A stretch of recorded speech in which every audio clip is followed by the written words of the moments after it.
Bihira lang na i-invite sa Omega European Masters event.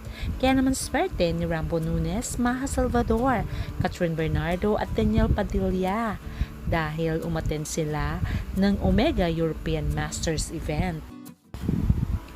At na-meet din nila ang Korean superstar na si Yoon Bin. Kaya naman ang mga netizens ay napapasa na all. Ganon din ang kanilang kapwa celebrity. Ating alamin ang buong detalye.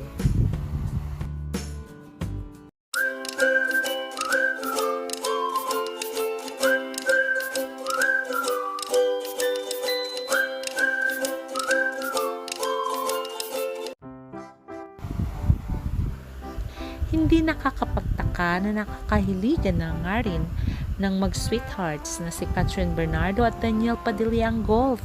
Ganon din naman ang bagong kasal na si Rambo Nunes at Maja Salvador. Kaya naman ay invited sila sa Omega European Masters event. At according nga sa nanay ni Rambo na si Miss Marilyn Nunes, kinumpirma niya na dinala niya ron ang Katniel, pati syempre sinamahan at Rambo para sa isang dinner.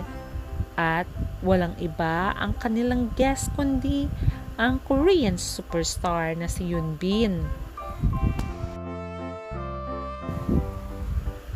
Kaya naman maraming napapasana all nang makita nila si Maja at Rambo na kasama ang Korean superstar na si Yoon Bin.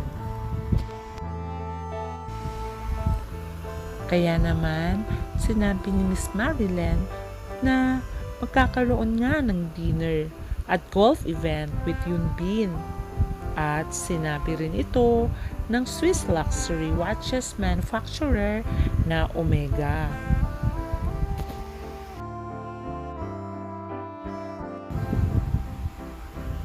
Kaya naman maraming mga netizens at mga fans ang wini-wish na sana ay makalubilo rin nila si Yoon Bin.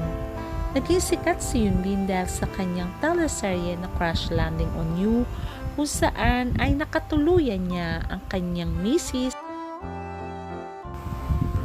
Kaya naman na makita nila ang post ni Maja at Rambo na nandun si Yoon Bin, ay maraming celebrity rin ang natuwa at nainggit kay Maja at Rambo. At marami rin netizens ang nagsasabi na sana all.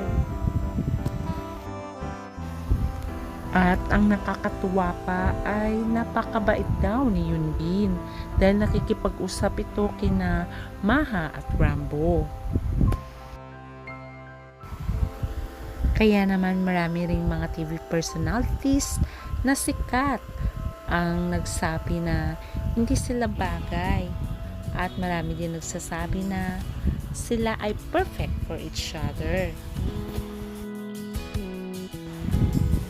Kaya naman maraming mga fans at mga kapwa artista nila ang naiinggit sa kanila. Kaya napapasana all na lang sila. Hanggang sa muli, please don't forget to like, share, and subscribe. Bye!